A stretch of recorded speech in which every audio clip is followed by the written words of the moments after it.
Hello, everyone. Welcome to the Queerness Diaries. So I'm super excited today because I am joined by a fellow Brit today. So hello, Ian Hawkins. Woohoo! Welcome to the podcast. So excited to have you on. Hello, sitting here with a cup of tea and a scone. That's how British I am. Yeah, I know the feeling. The good old winter. Well, we're not too far now to spring. Not that it makes much difference in the UK sometimes. Well, I've become carbohydrate dependent, which I start in sort of October, and it's just Yeah. stodge, carbs, uh, very few vitamins, just complex carbohydrates is how you get this. Yeah, we've got to have something to get us through like these cold, grim mornings. But I'm super excited to have you on today and to be able to delve into all of your wonderful chapters. But before we do that, just so everyone can get to know you a bit, so if you could just give a general like introduction to yourself, a bit about what you do, and where people can find you as well on LinkedIn and social media, and then we shall delve in. I'll give you a very quick potted biography of what I've done because I have been all over the place. When I graduated, I first moved into BBC comedy and I wrote sketches for BBC shows like The News Quiz and The Now Oh, Show. And yeah, basically, if you've ever laughed at anything on Radio 4, it might have been me. I yeah, then moved into you never make any money as a writer, so I moved into being an agent. I worked at the UK's biggest speaker agency, yeah. where I closed two out of the five biggest deals in the company's history. Oh, And it was working with all the people that I'd worked with before, all the comedians, but it also introduced mm, me to CEOs, business people, yeah. politicians, that kind of thing. I left that to become a coach, a speaker coach. I specialize in helping people speak better when they have to stand on a stage and speak in front of other people. Mm, And basically, I've drifted into things that interest me. So I have a mm, portfolio career, which makes me sound very unfocused. But I've done a bit of business journalism, which has seen me going off to Nicaragua and the United States and Europe and Africa, filming things yeah. for CBS, Reuters, and the BBC. And now I do some moderating for events. And Mm, I will literally moderate anything from a serious business conference about cybersecurity all the way to a corporate quiz. yeah. It ticks all my boxes of being in front of people, and I also have a keynote speech to which ties in with my coaching Mm, about how to be a better speaker in front of yeah. other people, and it's called "Everything You Know About Public Speaking Is Wrong," almost. Uh, Yeah. and funnily enough, Connor, I Mm. put my biography into one of these AI bots where they have the Mm. two characters that talk about your life and career. Oh, And yeah, I know the one. Yeah. yeah, and the first thing they said was, "Well, this guy's all over the place." I thought, I haven't asked this AI for a diagnosis, but I feel like it could probably this is probably a diagnosable thing. Yeah. But by the time I get to my retirement, it'll be too late. They'll go, if you'd only had some medication in your 20s. Yeah. Yeah, But then I wouldn't have done half the interesting stuff I've done. So there yeah. you go. It's kind of eerie, isn't it? I've done that as well with that AI bot, and then I listen to it back, and I'm like, damn, this is what my life looks like, you know?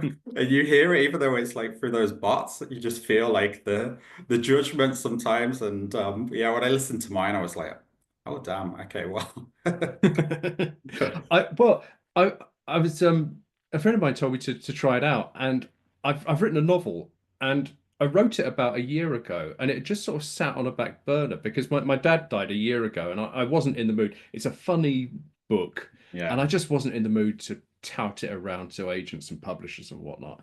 So it sort of sat on a back burner, and then I thought, well, yeah. I'll get it out, and he said, well, why don't you run it through this chat program, this AI, and it just hearing other people talking about it with enthusiasm, sort of rekindled enthusiasm for me in Yeah, it, and I was like, right, I need to fix that bit. That's a problem. I need to fix that.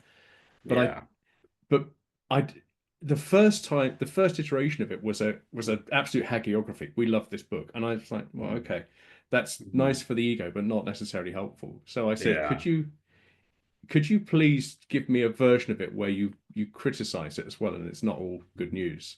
yeah, Because yeah. I'm a masochist. And if I want to be the first one to write a bad review of myself. But it was great to have that objectivity about it, which we never have about Yeah, ourselves. Yeah. I was a yeah, stand-up comedian for 7 years, and I always rather pretentiously say that stand-up comedy is the dramatic equivalent of a self-portrait. It's yeah, hard to yeah. do because you have to have a level of objectivity about yourself and what's funny about yourself. Yeah, 100%. And it is a journey that we're all on, sometimes being Mm. able to just take that criticism in a world where, it's thrown at us all the time, but being able to actually laugh at yourself and to really not take it personally is definitely a lengthy process for a lot of us. And, there's always going to be, I think, even if you have a lot of success, that one comment or something that stings sometimes. So it takes a lot to build that relationship, doesn't it, with yourself? Yeah, I think the answer to it is to say, does this come from a place of love? So Yeah. if somebody said to you, and I'm sure that somebody would sit down with you if you wanted them to and say, Connor, this is how you make your podcast, Yeah. 10% better. And at the time, it will hurt to hear those things, but afterwards you go, actually, that's a tiny change, but it does make it a bit better, and that does make it a bit better, Yeah. and if you go, well, it comes from a place of love, and I now look back on what I was doing before, and I think, oh, those were good changes. I've iterated in a positive way. Mm. Criticism hurts at the time, but if you can turn it into something positive and say, yeah, yeah, I coach people in speaking, where Yeah. people are at their most vulnerable when they're standing on a stage Yeah. and trying to project a professional image. And if you say, I want you to be there and to be, and I want you to walk off to a standing ovation. I want you to walk off to having Yeah. blown people's minds. And what you're doing, you're not mediocre, but what you're doing is. So how do we Yeah. make how you present match up with who you are as a person? Yeah. Because it turns But out there are no mediocre people. yeah, definitely. And I'm really excited as well to sort of delve into your own story and how you've sort of got to that space as well Mhm. yourself. And because I know when it comes to public speaking, I think for a lot of people, that sort of stage fright, I mean, we always, I sort of grew up, watching those Apprentice episodes where you just see towards the end where they're on the stage and it just goes all tits up and a lot of things like that. And other than the last few years, I did not do a lot of public speaking events Mhm. myself, but I'm really excited to hear your sort of journey into finding the confidence in that. But before we get into Yeah. all of that, if we go right the way to chapter one, so how does it start out for you? So if we imagine your diary and we're starting right from the beginning, so Mhm. how was it for you, sort of growing up, your experience, and yeah, how does your personal diary begin? How did my personal diary begin? That's interesting. I think that the actual formative experience of my life, Connor, is that I was born with a very serious heart condition, and at the time I was born, the mortality rate of it was something like 90%. Yeah, So if out of every 10 children that had this, nine of them were going to die, and I was very lucky to be born precisely when I was. The first heart transplants took place at the end of the 1960s. And as my surgeon, a guy called Donald Ross, used to say, taking a heart out of somebody and sticking a new heart in is basically plumbing. It's not that difficult a job. You just connect up all the right tubes in the right place.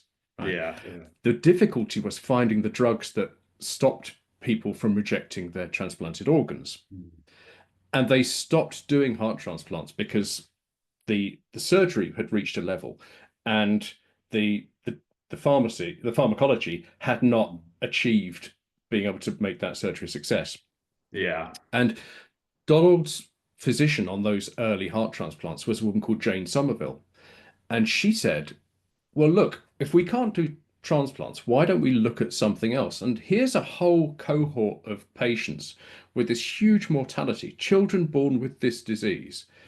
Why don't we flip? Why don't we do something about that? Because if 9 out of 10 of them are going to die, you kind of can't go wrong. You could only make that situation better. Yeah. And heart surgery is a very masculine, butch world.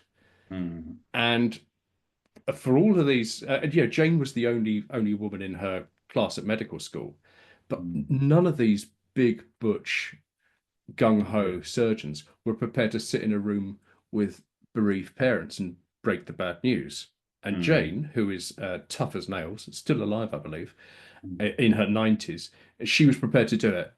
Yeah. And so now, if you're born with what I had, your chances of survival are 9 out of 10 that you'll live rather than 9 out of 10 that you'll die. Yeah. So if I hadn't been born when I was born, then none of that would have happened. Yeah. My mum, who's very unsentimental, we had one of those dinner Mm. table conversations with the family, and Yeah. she said, what era would you like to be born in? I'd like to be Elizabethan. I'd like to be a Viking. And I said, oh, I'd love to be around in the Regency period. And my mum just went, yes, but you'd be dead. Yeah. Yes, mum. Thank you.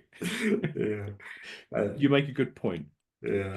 So that's my formative experience, spending nearly 3 months in hospital, having that surgery and recovering from that, which meant I missed a year of school. So, I mean, talk about feeling like an outsider, which you are if you're gay anyway. Mm. Because I think a lot of gay people, not most, but a lot, grow up thinking I'm the only one.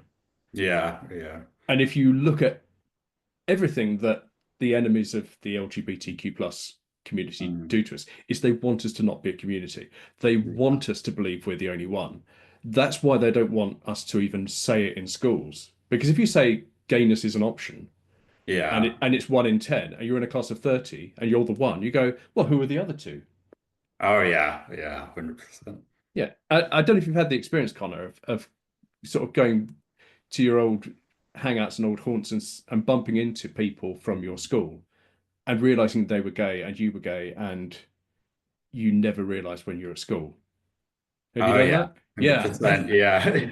Yeah. How was that sort of experience going into, as you went into secondary school? Because I always say that time anyway, when you think about it, hormones are racing. It's like you're trying to get through good grades, and then you're also when you're finding, yourself and your queerness, it's very much like, at least for me, monitoring every single thing that I do, how I'm coming across.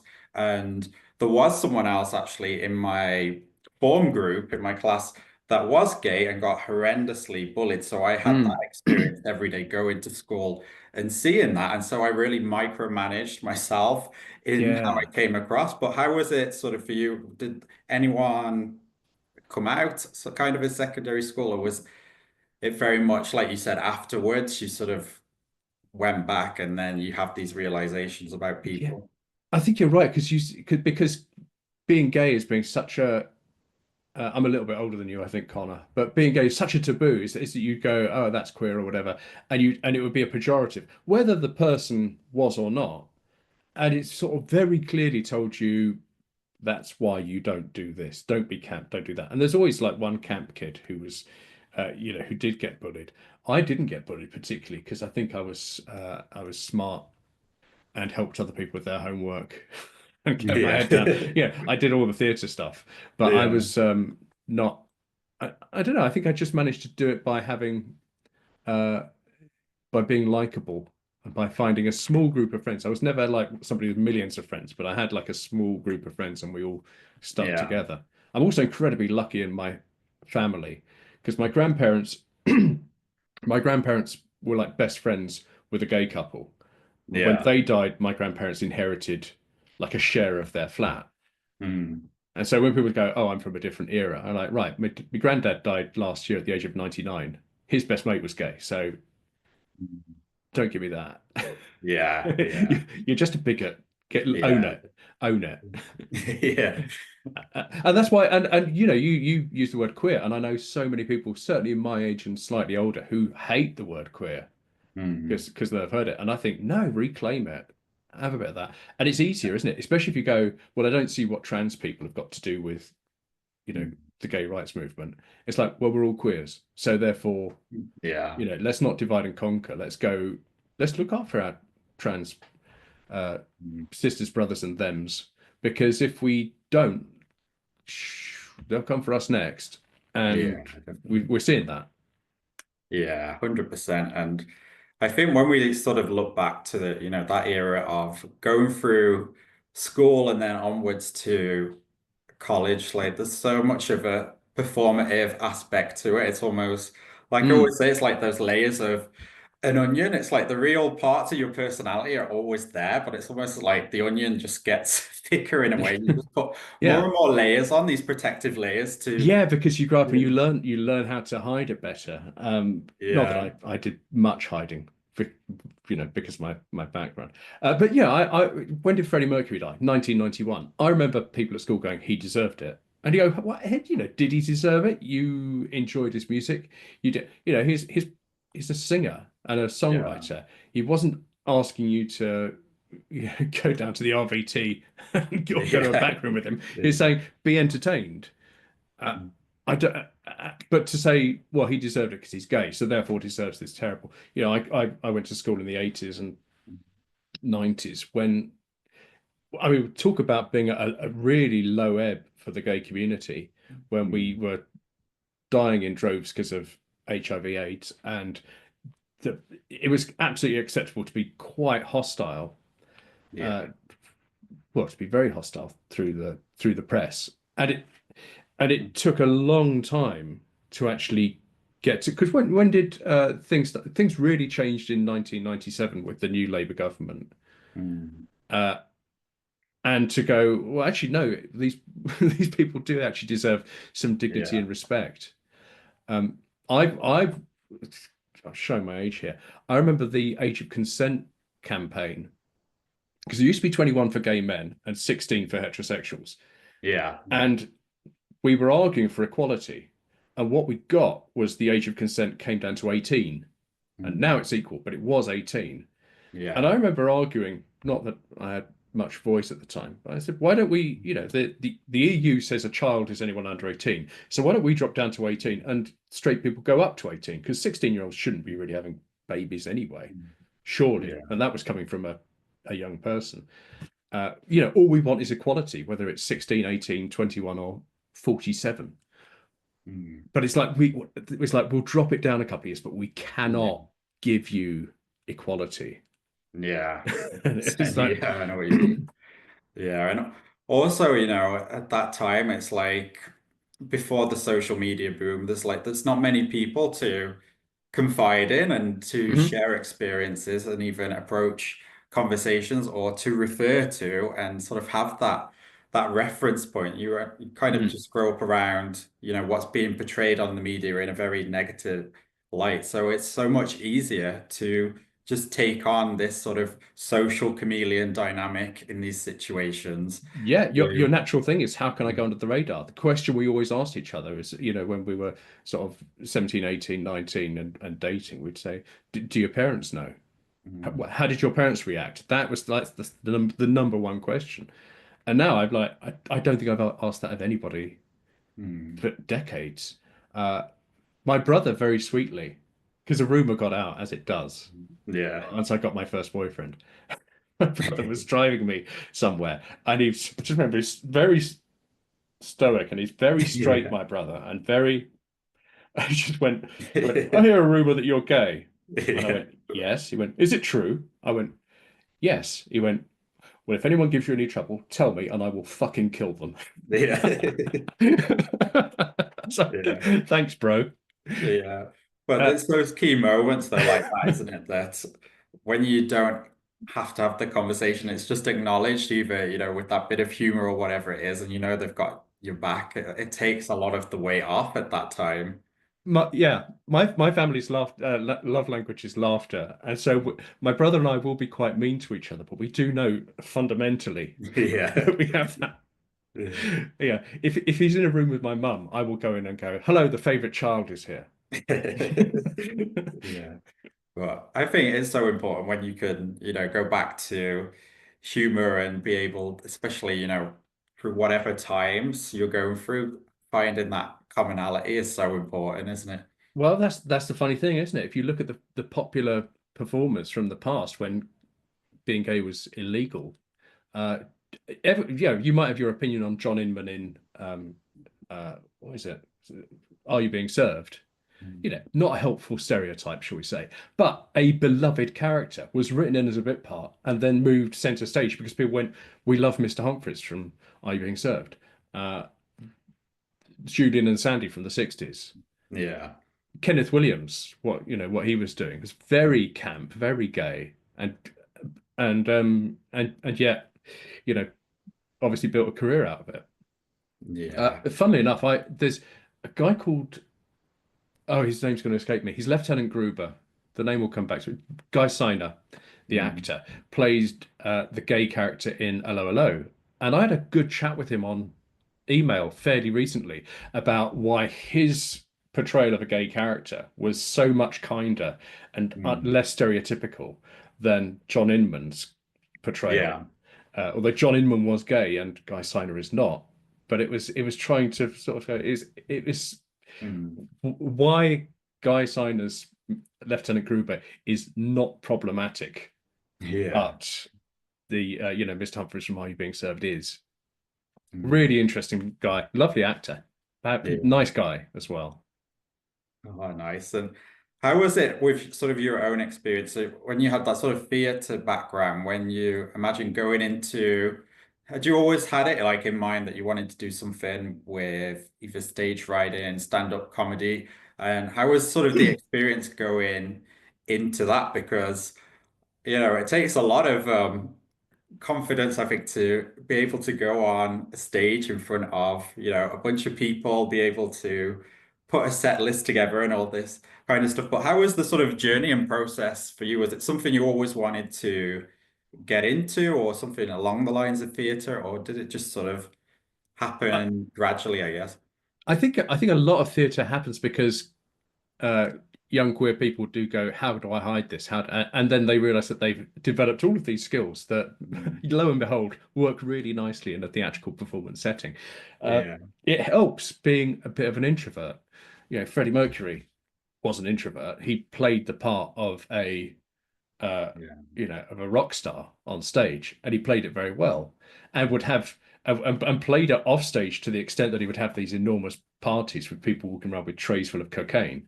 But where yeah. was Freddie? He wasn't in the middle of it. He was sitting upstairs somewhere having a cup of tea and Mm. and doing other things while the party raged on downstairs. And people would go, Yeah, "He's such a rock star. He has these huge parties." Yeah, but he's not actually at them. yeah, yeah, uh, for me, it was a little bit. People say to me, I can't, in coaching, they say, "I can't be a good speaker because I'm an introvert." And I say, well, actually, if you're an introvert, that puts you at a huge advantage as a speaker because the yeah. most important person in the room is not you, Mm. it's the audience. And if you find out what the audience wants and you give it to them, whether that is a piece of information, a brilliant portrayal of a character in a play, Yeah, or the case of Freddie Mercury, I want to go to a rock concert. I want to see an absolute rock god. yeah. If you give them that, Mm. then you're serving that audience. And the bit behind it, whoever you are, is kind of irrelevant. And you can step into those shoes Mm. and just enjoy through the audience enjoying it. Yeah, Yeah. 100%. And how was it sort of for you at learning that process, being able to sort of be on stage and connect with the audience? Because I think a lot of us at first would be so in our heads and the very thought. I'm sure you remember the first ever set you did, like, and all these key moments. And it's always like great to watch the journey, isn't it? When you look back at the very first time you were on Mm, stage, for example, compared with the progress you made, and we think back like, oh, because I always remember the very first speech, like I did. I was so in my head, over critically analyzing every detail that I could mm. not be present because it's like I had to hit all these marks in my head. And I imagine, for you, it was definitely we all remember, don't we? The very first Yeah. time on stage, very first speech, very first set. So how was it sort of for you building that confidence? Well, it was an interesting experience because I'd done a few little bits of stand up and I'd done very well, but it was always the unexpected. someone standing up and being able to be funny because I'd had jokes.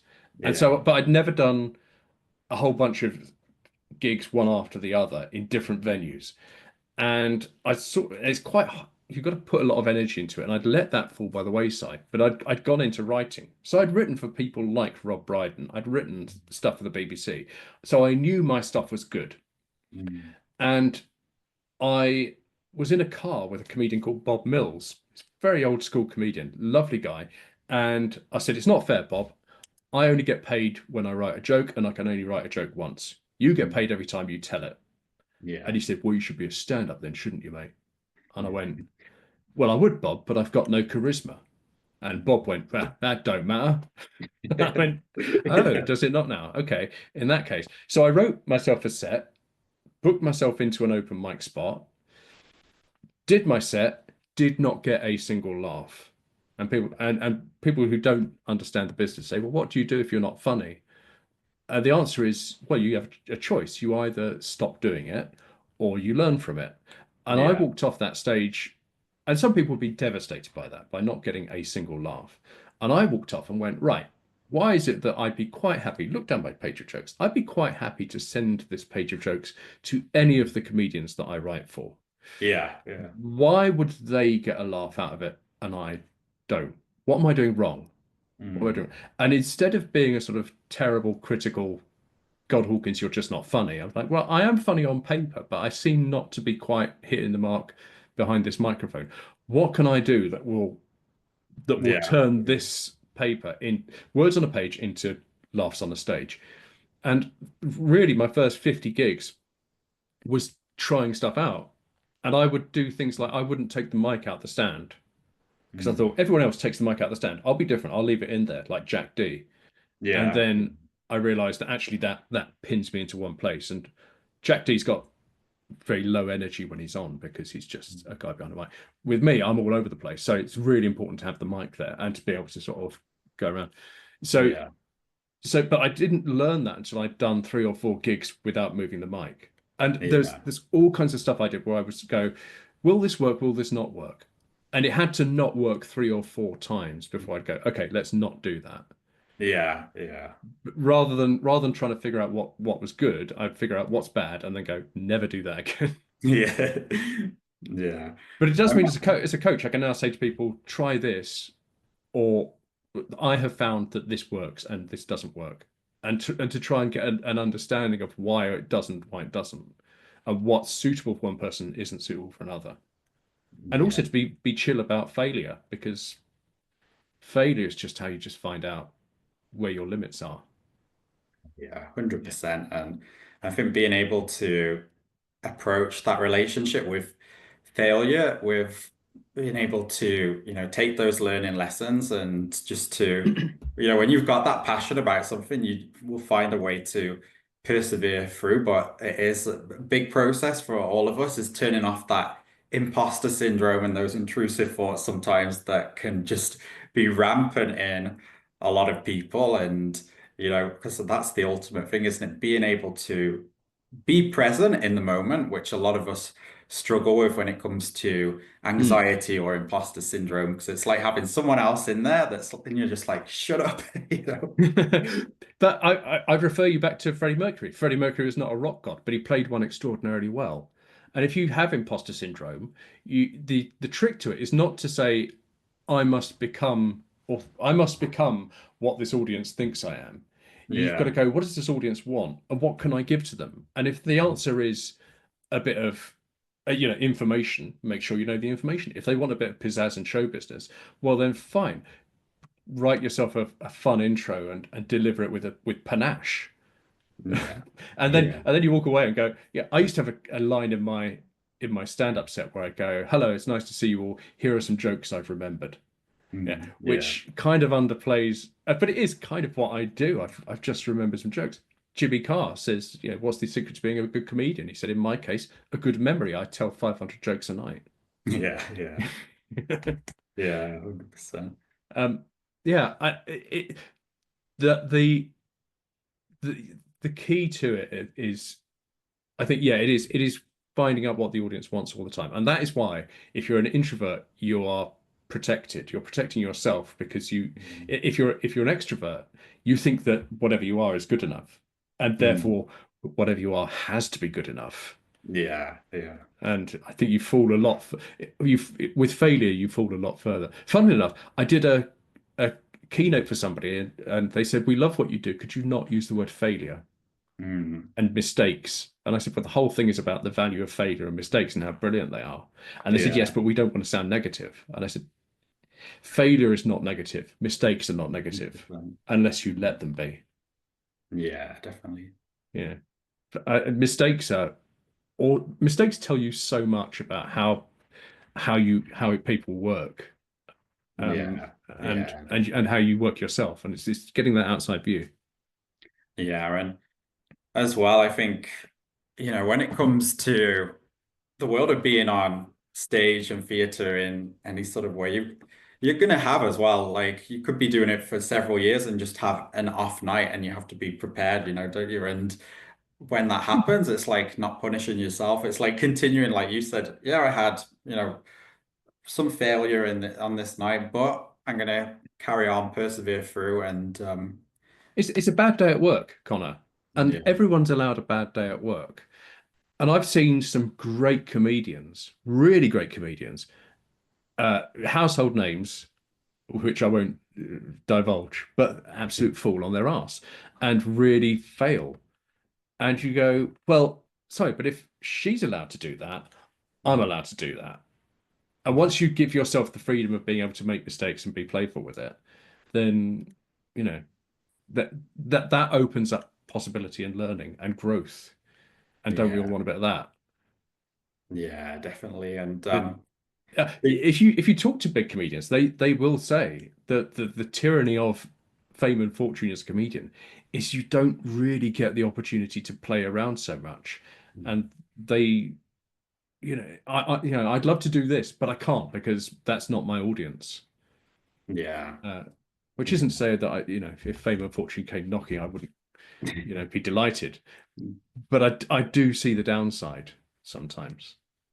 Yeah, definitely. And how has it sort of been for you? So outside of, if you imagine outside the world of being on stage, how was it sort of in your personal story outside of that? So if we imagine, going into this world of comedic writing, a lot of being on stage, but when you're sort of off stage, how did your life sort of evolve from, because we're jumping around a bit, but sort of, yeah, from sort of your era into the world of comedy, but when you were off stage, what were you sort of getting up to through those chapters?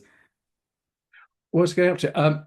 I think just to tie this back to my early experience in the hospital, notwithstanding that I got better, it was still massively traumatic, and I've dealt with that trauma through, well, historically, I dealt with it through drinking, which Mm. meant that I lost about 10 years of my life to alcoholism. Uh, and I know some people have had it worse, but for me, I feel like alcohol basically did steal a decade of my life, and I've been Mm. trying to play catch up ever since. Having been sober now for 10 years, Yeah. the change has been remarkable and incredibly positive in all kinds of ways. Um, but I have a photo of me meeting President Gorbachev, Mm. from back from my days of working in the agency. Yeah. And that was the picture that my mum had on top of the telly for a long time. Because it's me meeting Gorbachev, one of the most influential people in the 20th century. And to Yeah. some, when that was taken and when I looked at it and when we put it in a frame, that was sort of the apex of a Mm. a burgeoning career. And Mm. now I look back on it and go, well, at the time I was drinking 120 units a week Mm. and was in sort of emotional free fall. Yeah. And it took another it took another 6 7 years from then to finally get sober. Mm. And now, I'm obviously a lot older, ropey, a bit more rattled around the edges, but I'm much healthier and happier uh, and having a better life in almost every dimension you can think of. No, Yeah. in every dimension you can think of. Uh, I might have hit the share prices of Gordon's gin. That's the only negative I can think. But no, I think being able to have, that clarity and is Mm, so important. And as well, 10 years, like major props to you, because I know it's not easy. It is a day by day thing for a lot of people, but it must be so freeing for you now being able to have that yeah. clarity in your life. Yeah, I did wake up this morning and think, God, I'd love a gin and tonic. Yeah. And Yeah. I thought this doesn't happen very often. It's like a lot of things. Mental health can move very quickly, but sometimes it can move really slowly. Yeah. And sometimes you have to go, I've had 5 bad days this week. That's bad. And then it becomes 4 bad days, then three, then two. And then you go, I've had 1 bad day this month. And then when you Yeah. realize that that's the way it's going, you go, well, I can get through a bad day a month. I used to get through 7 bad days a week. Okay, I'm having a terrible day. Let's Yeah. not let's not pick up the phone and do anything that's going to be Yeah. get myself a negative reaction on that phone. Let's do something that's going to be positive today, or go to the beach, and then tomorrow my bad day will be over. Yeah. Yeah. And when you suddenly realize you're not having 2 bad days in a row anymore, you go, oh, that's good. That's an improvement. Uh, Yeah, definitely. I think we all want to have the moment where everything switches and changes around and we become better. Mm. But actually, yeah, health is dynamic and Yeah. mental health is dynamic as well. It can go all over the place. There's no such thing as mental health in the same way there's no such thing as physical fitness. Some of us can climb 3 flights of stairs without getting out of breath. Some of us can climb 20 flights of stairs without getting out of breath. We're both fit. It's just, Yeah, yeah. 100%. And I think for a lot of us as well, when it comes to mental health, we're so busy with just life happening around us that for so many of us, it's not until maybe a key moment happens or something Mm, to trigger us that we don't stop and realize sometimes, sometimes years and years can pass and we've maybe built up certain traumas or things from a young age that we've never addressed. And we thought that they've never come up. They probably have in a lot of relationships, friendships, but because life is just, we get so caught up in doing the next thing and on to the next week, and mm. there's the next birthday coming up or a wedding. It's like we're just in that mode of go, go, go, and having that sort of moment to sit down with yourself is so important, but it's very confronting sometimes as Mm. well. So my oldest mate, Tom Mitchelson, his dad died a couple of years ago. My dad died last year. And I'm not talking out of school here because Tom's written a very good book called Don't Ask Me About My Dad. And it's about his father who was violent and a bully and an alcoholic and was, really difficult guy. Yeah, yeah. We liked each other quite a lot, actually, because he Yeah. he also had a very charming side, which is what I saw and what he projected to the world. Uh, and when he died, I phoned my mate and was like, "Are you all right?" Because I'm aware that when you have a complicated relationship with somebody, Mm. that's actually really hard work. It's Yeah. when because and Tom said, uh, he said, "No, I'm fine." He said, because I said everything I had to say to my dad before he died. I said everything that needed to be said. Mm. And I thought that's really good. And then when my dad died, I mean, the grief and my dad could not have been more unlike Tom's dad if he tried. He was lovely, Yeah. charming. And Mm. the charm was deep with my dad. He was a Yeah. deeply charming and sweet and lovely man. And um, just a beautiful human being. And Mm. we would he was deaf, so I couldn't phone him up, but we would go out for weekends together. Every year we made sure we went away for a weekend to do something, Yeah. cycling or climbing a hill or whatever. Uh, and all the way through the grief with me, I was really pleased to feel the sadness because I was like, oh, okay, this is part of the processing. But Yeah. Tom's words came back to me. You've said everything that needed to be said. And the one beautiful thing about deafness is that if you want to say anything at all, you have to shout it. Yeah, So, so I didn't just say, I love you, Dad. I'd go, I do actually love you, you big yeah, deaf bastard. And he yeah, go, oh, yeah, yeah, yeah. And then if we had an argument, you had to shout it as well. yeah, And also because the deafness could be quite selective. If he didn't like what he actually did here, he would yeah. sort Just of tune you out. dial up the deafness, and you would then just learn to just let that go, let that go. And so and so it's not necessarily how you uh it's not about the person on the other end of it. It's not the trauma itself, but it's how you respond to it. And that thing about we said all we needed to say, Yeah. I feel like that's something that Tom and I have in common, even though our dads were very different. And I know some people that have very complicated relationships with their parents, and they're not getting any younger. And I do think, oh God, when they die, it's going to hit you so much harder Yeah. than me. Because people are like, you loved your dad. That must have been absolutely awful. And I'm like, well, yes, it was, but it wasn't awful in a way I think it's going to be hard work for you. Yeah. I didn't, they said I didn't rush to therapy after it.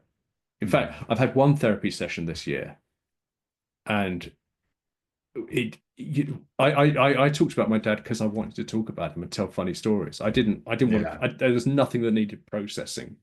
Yeah. It's just I miss him. Yeah. 100%. But I think it's like you said, being able to feel all those emotions when a lot of us will have that sort of avoidance and be trying to shut out dealing with a lot of Mm, these negative feelings. And so when you're constantly going through life like that in any relationship, whatever happens, when something goes wrong, it's always going to just hit you like a ton of bricks because you've not confronted a lot of the realities mm. of the situation. And I think a lot of people, do that sort of sweep under the rug mentality, avoid this, and when it comes to things like grief, it's like if you've Mm. not had that preparation with yourself, like you said, with those relationships, then it's really Yeah, difficult. really difficult. And what do you do? The first thing you do when somebody dies is go around their house and clean it up, and the first thing you do is lift up that rug. Yeah, yeah. Yeah. My mum's funny because my mum's got a very she's got a very dry sense of humor. My mum, she's properly funny, and she moved house. She moved out of the house she was in with my dad into a little flat, and then but she was going, oh God, I've just had taken another carload of stuff down to the charity shop. I was like, oh Yeah. goodness, and she went, still saved you a job.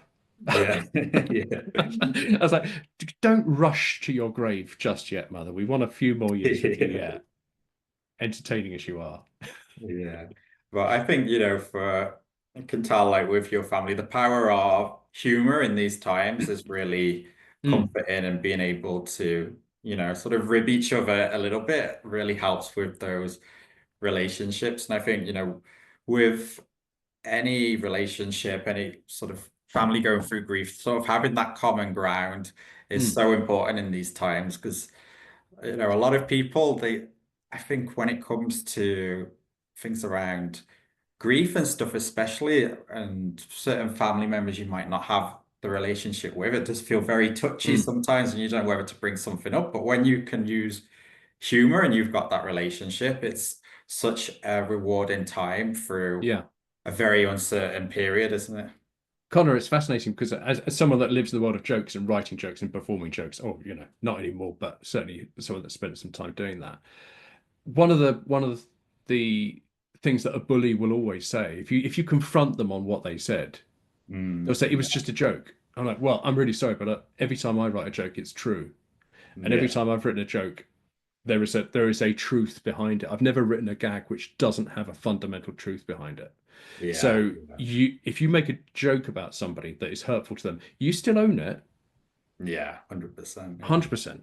Um, that's that's quite important. And so there are certain things about which some of my experiences in hospital and when I was having my surgery, I still find really hard to talk about, and I find it really hard to be funny about. But that's not Mm, to say that other people can't. And that's not to say that there are subjects you can't be funny about. I think you can be funny about everything. Yeah. I have particular difficulty for me being funny about that, but I Mm. actually quite enjoy it when other people touch on those things. Yeah. And that's what we go out and go to comedy or go to the theatre or go to the movies for. It's catharsis. We want to see other people tackling those things that we struggle to tackle ourselves.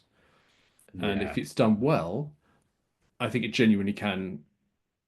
Um, it can genuinely move you. I don't know why it is. I saw In the Heights, the Lin-Manuel Miranda musical. There's a film of it, and I just was sort of going, "Oh, it's good tunes. It's fun. It's very colourful. Great dancing. Scant plot." And then, Yeah. and then about 20 minutes from the end, I just found myself bursting into tears about somebody getting a job in a corner shop. I was like, Yeah. why am I doing this? And for Yeah. some reason, it had just got me. Mm. Uh, and Moana's the same. There's something about Lin-Manuel Miranda. He's got a way with words and Yeah. with fitting Yeah. them to the music. Sondheim as well. So we brought it back to queerness. Let's go. But but yeah, I think as well for you, I imagine your experience with coaching and being able to help people through, that sort of fear of, because there always is, whether it's theatre or just you're doing a speech for work, that performative Hmm. aspect to it is, how has it sort of been for you getting into coaching and bring those experiences to life for other people, being able as well to write for yourself and have that out there into the universe? And how's it sort of been different from that experience being, on stage, being performing sets yourself, being able now to sort of transition into helping other people as well, be able to tackle, the very confronting reality that it can be sometimes when you're on stage. I think the difference between me and maybe other coaches is that I have been there and I have done it. Mm. And I will hold your hand all the way through the process because I know what it's because I know what it's I know that it's very lonely up on that stage and I know that if it's not Yeah. going well, oh Yeah. it is pretty grim. But I have been an agent, so I've worked very closely with some of the best speakers in the world, some of the highest paid speakers in the world, and I made it my business. Not every agent does this. I made it my business to make sure I went to as many as I could. Yeah. I Yeah. would, in on a November night, I would go from one end of Park Lane to the other. I'd go in every hotel, the Grosvenor, the Dorchester, the Four Seasons, and I would make sure I saw every person that was about to go on stage and have a chat with them.